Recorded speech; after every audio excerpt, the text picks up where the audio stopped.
tengo el gusto de estar en una mesa, compartiendo mesa con el rector de la Universidad de Cantabria, lo cual para mí es un placer. Y como vamos a hablar de los impactos socioeconómicos del invierno demográfico, entendí que a mí me correspondía más la parte económica, en calidad de economista, y al profesor González de Posada la parte socio, en calidad de sociólogo. Bien, lo que demuestra que lo de rector es algo coyuntural, pero lo que nunca dejamos de ser es profesores universitarios, ¿no? Y en mi caso, pues economista. Con lo cual me voy a centrar en la parte de la relación de la demografía con la parte de la economía. Y me van a permitir ponerme en papel de profesor. Desde hace más de 22 años de micro y macroeconomía, y además nunca he dejado de ser profesor ni en mi etapa de secretario general ni en mi etapa de rector, porque vaya por delante que creo que uno de los males del sistema es cuando nos nombran un cargo que es coyuntural y dejamos completamente la docencia, en la mayor parte de los casos, y por tanto se pierde el contacto con la realidad que es el estudiante. Entonces yo me negué en mis 8 años de etapa de secretario general dejar la docencia por completo, y me he negado a dejarla por completo en mi etapa de rector, y hasta ahora me lo han respetado. Entonces yo voy a hablar como economista. Y como economista, como no sé el conocimiento de la macroeconomía que tiene los oyentes, pues voy a hablar muy pedagógicamente como profesor. Bueno, ¿qué relación tiene la demografía y el invierno demográfico con la parte económica? Me he hecho una presentación que es esta, a lo Tamames. No tiene nada que ver con la moción de censura actual, pero he compartido mesa en alguna ocasión con el profesor Tamames.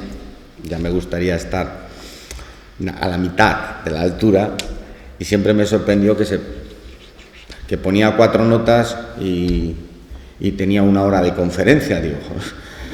Y sobre todo que no tiraba de PowerPoint, ¿no?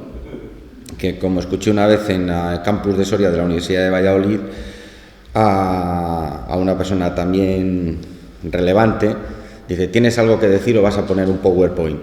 Bueno, pues como creemos que tenemos algo que decir, con estas 4 notas espero tener una posición de la cuestión. Vamos a ver. En la economía hay algo básico que se estudia casi en la primera semana de introducción de una materia de economía política, macroeconomía, que es el flujo circular de la renta. Y como su propio nombre indica, es circular, ¿no?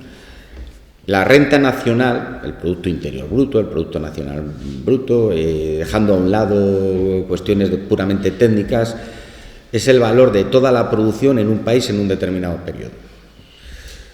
Entonces, si valoramos todos los bienes y servicios de un país o de una región, eso es nuestra renta nacional, todos los bienes y servicios valorados en un determinado momento. Pero es muy importante con los recursos productivos de ese país. Quien produce es uno de los 4 agentes económicos, que son las empresas. Pero las empresas no son propietarias de los factores de producción. Y los factores de producción son solo 2, por simplificarlo un poco: el trabajo y el capital. Entonces, para que haya trabajo tiene que haber personas, lo cual ya entramos en la materia de qué efecto tiene la demografía sobre la economía.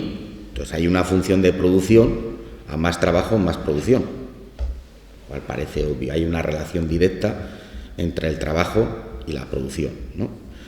Claro, el trabajo y el capital lo podemos considerar en términos brutos, horas de trabajo, o introducir una variable cualitativa, ya hablaríamos de capital humano, porque si entendemos que no todos los coches son iguales, que todos los móviles no son iguales, y que todo el capital físico no es igual, sino que hay un capital tecnológicamente más avanzado y que nos permite producir más. Un móvil, pues no es lo mismo un iPhone 10 que un iPhone 15, tecnológicamente es más avanzado y se supone no es lo mismo un ordenador X, un Intel 3 que un Intel 7, ¿no? Pues nosotros como personas no es lo mismo horas hombre sin capital cualificado que horas hombres con capital cualificado. A mí no me gusta hablar mucho de capital no cualificado, porque yo creo que todo el mundo tiene que tener una cierta cualificación. Y me parece excesivamente clasista desde un punto de vista universitario que el que ha estudiado es cualificado y el que no ha estudiado no es cualificado. No ha estudiado una carrera, pero sabe poner ladrillos, luego estará cualificado para poner ladrillos. No me gusta tanto hablar de eso. Pero es verdad que hay un capital humano que es adquirido y hay un capital humano que es innato. Nacemos con un capital humano, lo mismo que nacemos con unas destrezas en la vida, pues para que sepas jugar mejor al fútbol o que sepas jugar peor al fútbol, ¿no? Pero el capital humano adquirido se adquiere con la experiencia, la vida, con la educación informal, la que adquieres en casa, y con la educación formal en el sistema educativo. De tal manera que cuanto más nos educamos, mayor productividad tenemos. Y eso explica en parte por qué en términos medios, en términos agregados, los sueldos de los titulados superiores por término medio son superiores a los no titulados. Lo explica en parte que es la teoría del capital humano. En términos agregados, luego entrar en cada persona, en cada cuestión, en cada profesión, pero en términos agregados las estadísticas nos demuestran que las personas preparadas, yo todo esto lo voy a explicar por algo, como dicen los matemáticos, por reducción al absurdo. Voy a demostrar qué es bueno y qué no es bueno, ¿no? Entonces, si tú te formas, eres más productivo y en términos medios adquieres un salario más alto y además es más probable que tengas un empleo porque las tasas de desempleo de los titulados universitarios son menores que las de los no titulados. En general, vale. Si esto se cumple a nivel individual, también se cumple a nivel social.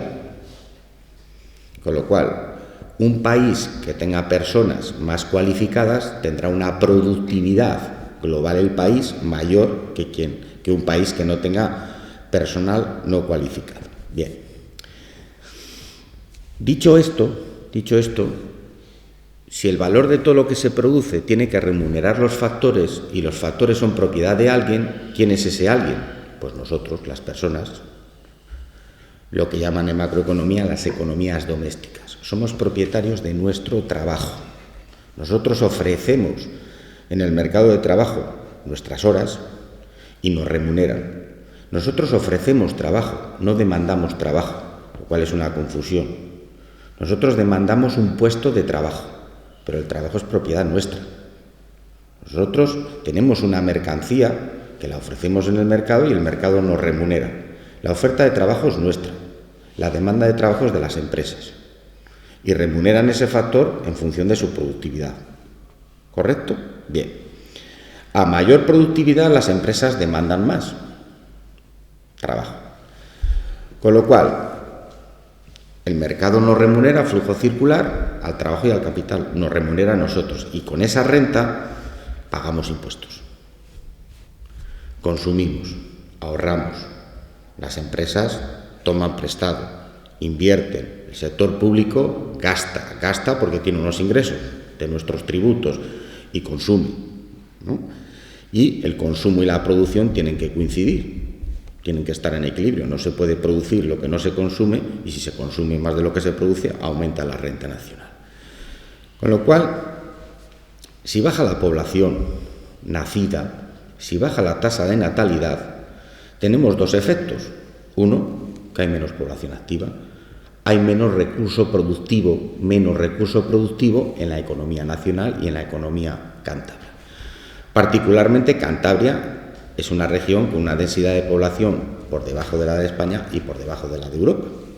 O sea, no somos un territorio de 5.000 kilómetros cuadrados con menos de 600.000 habitantes densamente poblado. Hace falta en Cantabria, respecto a los entornos, más población. Eso queda claro. Tenemos menos recursos. Vale.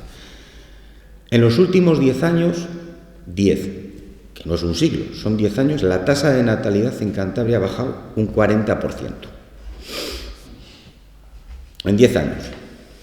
Bien. Si hay un 40% menos de nacidos actualmente que hace 10 años, solo 10 años, significa que dentro de 18 años las universidades, en términos medios, tendrán un 40% menos de universitarios. Con lo cual habrá un 40% a priori menos de capital humano cualificado. Con lo cual habrá menos población potencialmente disponible para la economía, para tareas cualificadas, de innovación, de desarrollo, etcétera, etcétera, etcétera. Ese tiene un efecto fundamental. Insisto en lo que decía antes, voy a demostrar algo por reducción al absurdo. Si no se cumple una cosa, se tiene que cumplir la contraria, ¿no? Como dicen los matemáticos. Bien. En economía se utiliza mucho un concepto que es el efecto dilema. Lo estamos viendo actualmente. No puedes mejorar todo a la vez, a priori. Por ejemplo, vemos que el Banco Central Europeo ahora está retirando liquidez del sistema y eso provoca que aumenten los tipos de interés, que a nadie nos gusta. Hagamos una hipoteca con un tipo de interés variable, etcétera, etcétera. Si los tipos de interés son muy altos, las empresas tienen que pagar más por sus proyectos de inversión, reduce la inversión. Dices, ¿y por qué lo hacen? ¿Por qué retiran liquidez del sistema? Porque quieren frenar la inflación. Quitando liquidez del sistema, la teoría económica demuestra que la inflación baja. Ahora mismo, las autoridades monetarias consideran que es prioritario bajar la inflación a una costa de reducir la inversión y de paralizar temporalmente la economía. Esto se llama enfriar la economía, ¿no? Es como un bombero que coge una manguera, está muy calentado el ambiente y voy a apagarlo, ¿vale? Y ahí es donde surge el efecto dilema. O una cosa o la otra. Y la autoridad monetaria o la autoridad fiscal elige. Por ejemplo, si aumentamos el gasto público, aumenta la renta nacional. Bueno, esto lo dice la teoría económica, ¿vale? Pero genera un efecto de desplazamiento provocando que aumenten los tipos de interés y se reduzca la inversión. Bueno, con lo cual, o una cosa o la otra. Además, genera déficit público y emisión de deuda pública. Una cosa o la otra. Bueno, la única política económica en 22 años de profesor que he descubierto que todos son bondades es aumentar la productividad marginal del trabajo. Y una de las razones por las cuales aumenta la productividad marginal del trabajo es por tener un sistema educativo coherente. Una, no es la única, pero es una. ¿Y por qué es bueno? Porque aumentando la productividad marginal del trabajo, en la economía se aumenta el salario nominal, se aumenta el nivel de empleo, se reduce el paro, se aumenta la producción por la parte de la oferta de la economía, se reduce el nivel de precios, tienes una economía más competitiva, hay una expansión monetaria, se reducen los tipos de interés, aumenta la inversión, aumenta la demanda agregada y aumenta la producción. Y nunca mejor dicho, en un lugar como este, tomando una frase del Génesis, al séptimo día vio Dios que era bueno. Aumentar la productividad marginal del trabajo es bueno, porque no tiene ningún efecto perjudicial. Y ya es raro en economía que algo no tenga un efecto perjudicial. Insisto, como todo es circular, a veces cuando arreglas una cosa, desarreglas otras. Bien, pues en este caso, aumentar la productividad marginal del trabajo es todo bueno. Es todo bueno. Bien, si hacemos lo contrario, si se reduce la productividad y se reduce el recurso productivo, se reduce la población activa, porque los que no nacen, dentro de 18 años no estudian y dentro de 23 años no trabajan. Luego tenemos menos producción nacional. ¿Correcto? El flujo circular de la renta remunera menos a las economías domésticas. Hay menos renta disponible. Por tanto, menos tributos, menos consumo nacional, menos ahorro, menos inversión, presión sobre los tipos de interés, etcétera, etcétera, etcétera. Si además de tener un efecto sobre la demanda de trabajo, tiene un efecto sobre la oferta de trabajo, menos personas, menos ofrecen. Si no hay personas, no ofrecen. Tiene un efecto claro sobre los salarios en términos reales y sobre la competitividad de la economía. Empobrecemos la economía. Entonces, el que haya un 40% de nacimientos menos va a tener un efecto a 20, 30 años. Yo tenía aquí un dato. En 1970, la ratio pensionistas por cada 100 habitantes era del 19%. En 1970. Actualmente estamos en el 29%. Y en el 2050 estaremos en el 77%. Esto no lo digo yo, lo dice la OCDE. Luego, por primera vez en la historia de la humanidad, tenemos una pirámide invertida. O sea, que la base es menos amplia que la cúspide, porque está invertida. La ratio hijos por mujer ha pasado en los años 70 de 2,8, actualmente inferior a 1,2. Con lo cual, no hay tasa de reposición. Es cierto que todos los hijos no nacen en un seno familiar de pareja, muchas veces incluso de pareja estable, pero no es menos cierto que la mayor parte de los hijos sí que nacen en un seno familiar de pareja, independientemente de lo que ocurra después. Entonces, hay menos matrimonios. La edad en la que la mujer, todavía no se ha inventado que el hombre tenga hijos, tiene hijos es mucho mayor, aumenta la esperanza de vida.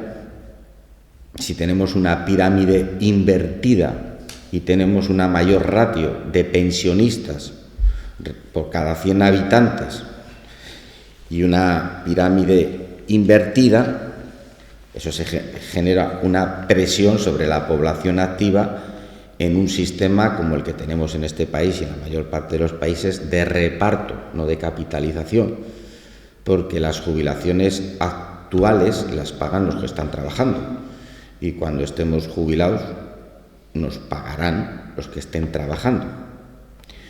Particularmente es complicado para los que tenemos entre 50 y 55 años, que somos nacidos del baby boom español, que se produjo entre 10 y 15 años más tarde de quienes inventaron el concepto a nivel económico, que fueron los estadounidenses, el concepto del baby boom, pero que aquí llegó entre el año 68 y el año 72, que fueron las mayores tasas de natalidad en términos absolutos de España, que se incorporaron a las universidades pues entre finales de los 80 y principios de los 90, cuando había la mayor tasa de universitarios de España por encima de 1,5 millones.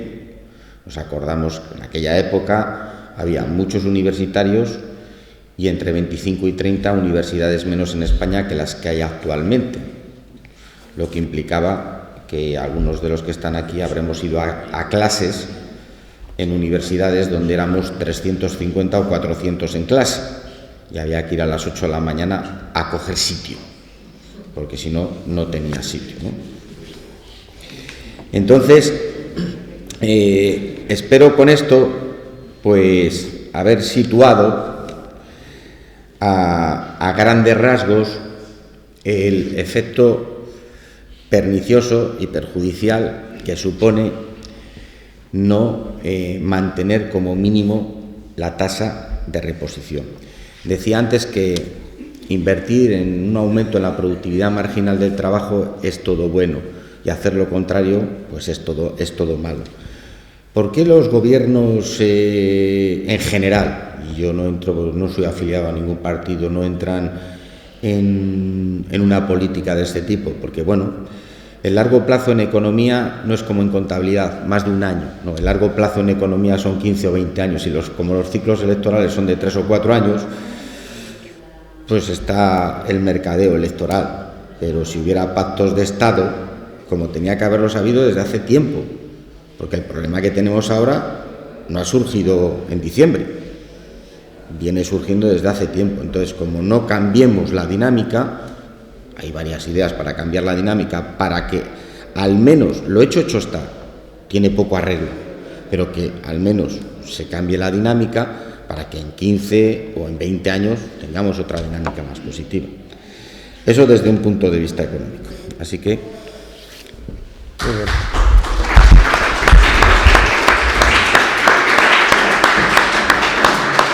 Muchas gracias, Javier. Yo tengo preparado un curso, ¿no? En consecuencia voy a dar unas píldoras que sirvan para animarnos un poco o desanimarnos, ¿no? La primera referencia, obviamente, Alfredo, muchas gracias por la presentación como sociólogo, ¿no?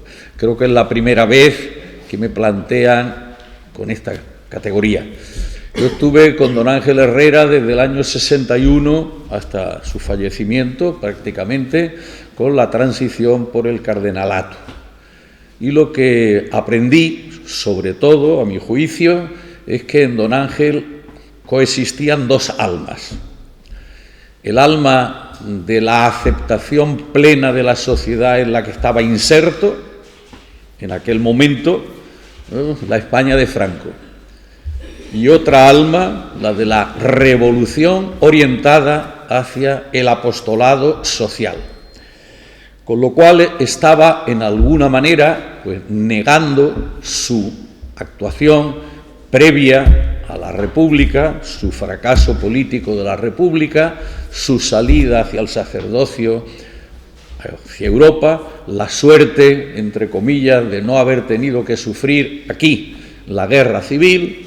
Bien, pero en estos años 61 a 66, después de su gran trayectoria como apóstol social, creando las escuelas, iglesias en Málaga, y una actitud que podríamos llamar progre, dentro de un marco más bien retrógrado, pues surge esa otra alma que explosiona como consecuencia del Concilio Vaticano II primero y del Papa Pablo VI después, que como los de mi generación, veo que ya hay poco, porque la inmensa mayoría son más jóvenes, pues estaba en un clarísimo enfrentamiento con su excelencia, el jefe del Estado español, desde su situación de arzobispo de Milán. Bien, pues los documentos del concilio y los documentos pontificios de orientación social de Pablo VI constituyen en el momento actual del pontificado de Francisco la base en la que Francisco pretende cimentar de manera explícita y radical su actuación en el mundo vigente. Pero la otra alma está teniendo demasiada fuerza dentro de nuestra Iglesia actual. El neoconservadurismo de la teología norteamericana, implicado en la defensa a ultranza de la economía de mercado libre, y con este atisbo de lo que hemos de defender todo cristiano, que es el no radical al aborto, aislado de todo otro elemento de la defensa de la vida, pues esto no ha entrado así en el Papa Francisco. En consecuencia,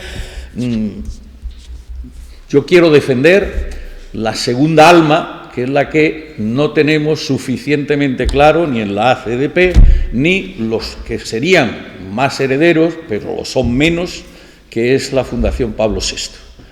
Las dos instituciones están más próximas al alma primitiva o al alma antigua. Y lo que tenemos que lograr en una y en otra es que captemos también esta segunda alma, que es la que da vida, de verdad. Bueno, esta primera nota ya podría llevarnos, yo estuve haciendo la carrera de Ciencias Sociales, como se llamaba entonces, con don Ángel Herrera en el Instituto Social León XIII, Facultad de Filosofía de la Pontificia de Salamanca después, pero en una etapa en la que, digamos, la visión de educación de su excelencia, pues no consentía que en la Universidad Pública Española se estudiara sociología. Ya esto era una manifestación clara de esta segunda alma. Aquí donde no se estudia sociología, lo hacemos. ¿Y cómo pudo hacerlo? Como Instituto Social León XIII, previsión primera para sacerdotes, con la explosión de la creación de la Escuela de Ciudadanía Cristiana, donde nos llamó más o menos a 2 o 3 por cada provincia española, de una manera seleccionada, para ese nuevo enfoque. Y desde allí se logró que fuera sección de Ciencias Sociales de la Facultad de Filosofía y Letras de la Pontificia de Salamanca y años más tarde Facultad de Ciencias Sociales. Todo esto ha desaparecido. Hoy no hay Facultad de Ciencias Sociales o se ha suprimido en la Pontificia de Salamanca. Esta segunda alma está por recrearse. Bueno, esto podría llevarnos muy lejos. Segundo punto, que yo quisiera someter a la reflexión, por lo menos como algún punto. En el año 59, coincidiendo prácticamente con lo que digo, la FDA norteamericana, la organización suprema que facilita la consideración de que un medicamento funcione adecuadamente para la finalidad que se persigue, aprueba lo que popularmente se llama la píldora anticonceptiva. A partir de 1959, el mundo es otro. El mundo toma una sensación que es otro. La separación de la sexualidad o del sexo con la procreación, admitida en un estado de prácticamente suma perfección bajo la senda de medicamento. El 68 francés, eso que tanto se utiliza para el feminismo como punto original, pues no fue más que la manifestación pública social a nivel de toda Europa de la liberación de la mujer de la esclavitud biológica que hasta ese momento pues más o menos tenía.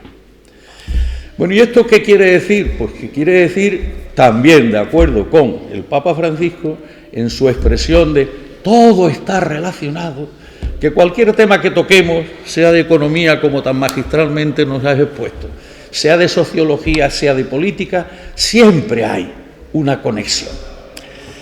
En el caso este, pues supone, sin ninguna duda, la garantía de vivir libremente, vamos a decirlo así, liberado de la biología generadora de la aparición de niños. Esto lo voy a hacer con otra pequeña manifestación, esta ya directamente de una experiencia, otro punto importante. En estas manifestaciones que se organizan en Madrid, en el centro de Madrid, ayer salió una referencia, pues el cartel, ¿no? Vida sí, aborto no, de una manera u otra, unos años u otros. Bueno, como si el tema de la vida fuera exclusivamente ese, el del aborto, que hay que situarlo en un panorama mucho más amplio por el todo está relacionado. Pero la anécdota es lo que quiero recordar o traer a colación porque es harto significativa. En mis largas estancias en Lanzarote, pues tenía entre la clientela que venía a las conferencias, normalmente de cosmología o de historia de la ciencia, un sacerdote muy querido, don José, que era el jefe de la sección religiosa de la sección del Ejército del Aire que había en el aeropuerto y siempre se ponía en primera fila para intervenir en los coloquios posteriores porque yo podía parecer un poco de la segunda alma, vamos a dejarlo ahí, de don Ángel Herrera, ¿no? Bien, pero pasados ya unos años, ahora unos 7 u 8, en una de estas manifestaciones por Madrid me lo encontré paseando, como hacía yo, pasear entre el interior y el exterior, entrando y saliendo de la manifestación. Don José, qué alegría, viene usted a la manifestación. Bueno, yo estoy por aquí. Bueno, y entonces le digo, pues vamos a meternos un ratito dentro. Pusimos allí y le digo, ahora dé usted la vuelta. y miren los carteles que traen aquí, ¿eh? Los carteles generales, los que más chicas, para nosotros chicas, mujeres ya, ¿eh? Vida sí, aborto no. Don José, le voy a gastar una broma. ¿No le parece a usted que estas niñas, que estas mujeres jóvenes, lo que tenían es que decir, no me lo tomen al pie de la letra, no me importa que quede grabado, porque la anécdota es que tenían que decir, aquí estamos, embarácennos? Claro, el pobre don José, no pueden ustedes imaginarse, no, don Francisco, no, por favor, no. Bueno, obviamente eso era una patochada, una tontería, pero estaba diciendo mucho, ¿no? Yo en aquel momento no le di mayor importancia, pero después ha salido esto a colación con él y con otros. Bueno, en consecuencia, la complejidad del problema es así. Pero yo lo que quiero transmitirles después de esta anécdota es la actitud del Papa Francisco como consecuencia de lo que la teología neocon norteamericana, católica, en conexión con los teólogos protestantes, que a verlos los hay, y algunos muy buenos, también norteamericanos, implicados en la defensa a ultranza del capitalismo tradicional más radical, el absoluto mercado libre, sin nada de intervencionismo, y perdona que diga, no voy a meterme más en el ámbito pues está en la tesis doctoral. Bueno, pues con este marco, la obsesión de Francisco, al que todo este neoconservadurismo norteamericano, hecho teo novedoso por parte importante de la teología europea, pues está en la tesitura de enfrentamiento radical con Francisco, insultándolo nada menos que como que no defiende la vida frente al aborto, o no hace de Donald Trump, donde sin ninguna duda el máximo defensor formal desde las altas esferas políticas de la vida frente o de lucha contra el aborto. ¿Cuál es el planteamiento del Papa Francisco? Pues muy claro, que tenemos que defender la vida entera, no solo el tema, digamos, del aborto, que ya hemos visto con esa anécdota anterior cuáles son el conjunto de fuerzas en las que actúa. Y que la vida entera es desde el comienzo, desde el momento en el que un espermatozoo, obviamente masculino, fecunda un óvulo femenino, donde tiene relación el aborto, hasta la vida natural final. No puede separarse lo uno de lo otro. Pero atención, muy claro el Papa Francisco, pero que la vida no es solo eso. La vida, además de eso, es la libertad y la dignidad durante todo ese desarrollo. No me defiendan solo el aborto y de manera radical y exclusiva, sino la vida entera. Y la vida entera llega a la explotación del obrero, por ejemplo, y la vida entera llega a cómo estamos consintiendo la situación de lo que tradicionalmente hemos llamado el tercer mundo, etcétera, etcétera. Y la vida significa acoger, ayer planteé que era España, la vida significa acoger a todo el que necesita ser acogido. Las muertes en el Mediterráneo o también en el Atlántico, yendo desde el Senegal hasta Marruecos, en barcazas o como queramos llamarla hasta Canarias, la vida entera. Y solo defendiendo la vida en su plenitud tenemos derecho a defender con más radicalidad, si queremos, la del aborto, y a exigir que estas cifras que hoy se nos plantean, sea el 1,1, sea el 1,04, como ya nos planteaban ayer, de la tasa de fecundidad de las mujeres europeas, esto es lo que hay que plantear, ¿no? La defensa a la vida toda, y de la vida toda con libertad y en la dignidad de las personas humanas todas. Y esta es la perspectiva del Papa Francisco. Yo quisiera hablar de muchísimas cosas, pero casi es mejor después de estas pinceladas que podamos tener unos minutos de diálogo, ¿no? Pero un segundo entonces. Sí. Recomendación, obviamente, y perdone, dentro de la actitud de profesor que uno no quiere olvidar. Yo pertenezco ya a la última fase de la edad. son ya más de 50 años de profesor. En consecuencia, creo que dentro de ese planteamiento hay que hacer también, sin ninguna duda, que los ancianos, aunque yo no lo parezca, ya lo soy y bien entrado, pero entre el bozarrón del que todavía dispongo, pues es que hace falta tener cuidado con cómo entendemos la idea de la jubilación.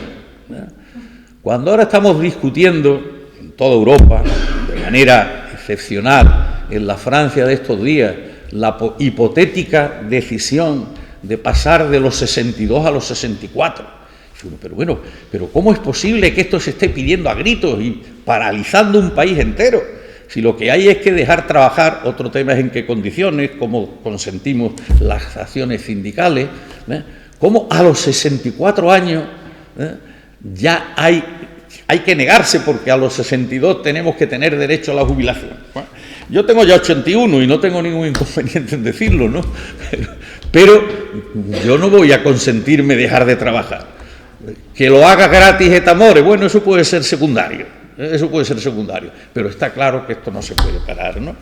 Bueno, pues desde este punto de vista es este otro el tema que está también sobre el tapete en este invierno demográfico, una expresión que metafóricamente es preciosa, sin ninguna duda, pero que son muchos los factores en los que tenemos que estar pendientes de ellos.